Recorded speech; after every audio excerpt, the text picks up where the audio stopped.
Thiruvananthapuram medical കോളേജിലെ മോർച്ചറിയിലേക്കാണ് നമ്മൾ പോകുന്നത്. മോർച്ചറി എന്ന് കേൾക്കുമ്പോൾ നെറ്റി ചുളിയുമെങ്കിലും ചുളിഞ്ഞ നെറ്റിയെ വിടർത്തുന്ന കുറച്ച് കാഴ്ചകളുണ്ട് അവിടെ. വേദനിച്ചു നിൽക്കുന്നവർക്കും കാത്തു നിൽക്കുന്നവർക്കും ചെറിയൊരു ആശ്വാസമാകുന്ന വലിയ കാര്യമാണത്.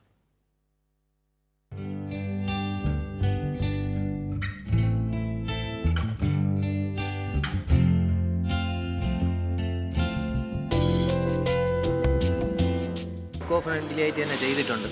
ഈ പച്ചപ്പുല്ലൊക്കെ വെച്ച് തന്നെ ചെയ്തിട്ടുണ്ട്. ഇതെല്ലാ സ്റ്റേഷനിലും വരണം. നമുക്കെങ്കിലും വായിക്കാൻ പറ്റിയില്ലെങ്കിൽ പബ്ലിക്കിനെങ്കിലും വരുന്ന പബ്ലിക്കിനെ ആർക്കെങ്കിലും ഉപകാരപ്പെടണം. ഒരിക്കലും ചെന്നെത്തിപ്പെടണമെന്ന് ആഗ്രഹിക്കാത്ത ഇടം, മോർച്ചറി എന്ന ഇരുണ്ട മുറി. പ്രിയപ്പെട്ടവരുടെ ചേതനയറ്റ ശരീരം ഏറ്റുവാങ്ങാൻ വേദനയോടെ കാത്തിരിക്കുന്നവർ, ജോലി നിറവേറ്റാനായി മണിക്കൂറുകളോളം കാത്തിരിക്കുന്ന പോലീസ് ഉദ്യോഗസ്ഥർ, ഇവർക്കൊക്കെയും അല്പമെങ്കിലും ആശ്വാസമേകുന്നതാണ് തിരുവനന്തപുരം മെഡിക്കൽ കോളേജിലെ മോർച്ചറിയിലൊരുക്കിയ ഈ വായനശാല. വിശ്വസിക്കാൻ പറ്റാത്തൊരു മാറ്റമാണ് ഇവിടെ വന്നിരിക്കുന്നത്. കാരണം നമ്മളൊക്കെ രാവിലെ വന്നു കഴിഞ്ഞാൽ അത്യാവശ്യം ഇൻക്വസ്റ്റ് കഴിഞ്ഞ് ഇവിടെ ഇങ്ങനെ ചുമ്മാ ഇരിക്കണം. അപ്പോൾ ഇത് ബുക്കൊക്കെ കണ്ടപ്പോഴത്തേക്കൊരു ഭയങ്കര ഒരു എക്സൈറ്റ്മെൻ്റ് ആയി. പിന്നെ അതുപോലെ തന്നെ ബുക്ക് വീട്ടിൽ കൊണ്ടുപോകാൻ പറ്റുമെന്ന് പറഞ്ഞപ്പോഴത്തേക്കും അതിനേക്കാളും സന്തോഷം. നമുക്കൊന്നും ബുക്ക് ലൈബ്രറി പോകാനോ ബുക്ക് എടുക്കാനോ വായിക്കാനോ ആഗ്രഹം ഉണ്ടെങ്കിൽ അതിനുള്ള സമയം കിട്ടാറില്ല. പക്ഷെ ഇവിടെ വന്ന് ഇങ്ങനൊരു സംരംഭം ഉണ്ടെന്ന് അറിഞ്ഞപ്പോഴത്തേക്ക് ഭയങ്കര സന്തോഷം. വളരെ വന്ന് നിൽക്കുന്നവരാണ് ഇവിടെ എല്ലാം പ്രിയപ്പെട്ടവർ. പോലീസുകാരെ പോലെ തന്നെ പബ്ലിക്കിനും വളരെയധികം മാനസികമായിട്ട് ബുദ്ധിമുട്ടേറിയ ഒരു സാഹചര്യത്തിൽ വന്ന് നിൽക്കുമ്പോൾ ഇങ്ങനെയുള്ള നല്ല പുസ്തകങ്ങൾ കിട്ടുന്നത് ഏറ്റവും വളരെ സന്തോഷകരമായിട്ടുള്ള കാര്യമാണ്. നിരന്തരമുള്ള ഈ കാഴ്ചകളിൽ നിന്നും ശ്രദ്ധ തിരിക്കാൻ ഒരു വായനശാല.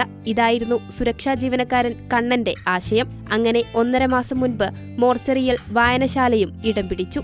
ഒരു നിമിഷ നേരത്തെങ്കിലും ഇവിടേക്ക് കടന്നു വരുന്ന വ്യക്തികളിൽ ഒരു നിമിഷ നേരത്തേക്കെങ്കിലും ഒരു പോസിറ്റീവായിട്ട് അവരെ ഒരു നേരമെങ്കിലും അവരുടെ മനസ്സിൻ്റെ ഒരു ചിന്തയെ, ഒരു വിഷമഘട്ടത്തിൽ വരുന്ന ഒരു വ്യക്തിയെ ഒരു നിമിഷമെങ്കിലും അവരുടെ ഒരു നിമിഷ നേരത്തേക്ക് അവരുടെ മനസ്സിലൊരു ചെറിയൊരു വെളിച്ചം കൊണ്ടുവരാൻ സാധിക്കണം എന്നുള്ളൊരു കാഴ്ചപ്പാടിലാണ് ഇത് തുടങ്ങിയത്. മോർച്ചറിക്ക് അകത്തോട്ട് വന്ന് കയറുമ്പോൾ അവർക്ക് കിട്ടുന്ന മനസ്സിനൊരു ആശ്വാസം. കാരണം വന്ന് കയറുമ്പോൾ ഇതൊരു മോർച്ചറിയാണെന്ന് പലരും പറഞ്ഞിട്ടുണ്ട്. നമ്മൾ ആ ഒരു അറ്റ്മോസ്ഫിയറിൽ നിന്ന് മോർച്ചറിലോട്ട് വരുമ്പോൾ ഇവിടുത്തെ അറ്റ്മോസ്ഫിയർ കാണുമ്പോൾ നമുക്കൊരു പോസിറ്റീവായിട്ട് നമുക്കൊരു ഫീലിംഗ് കിട്ടുന്നുണ്ട് എന്ന് പല പോലീസുകാരും പറയാറുണ്ട്.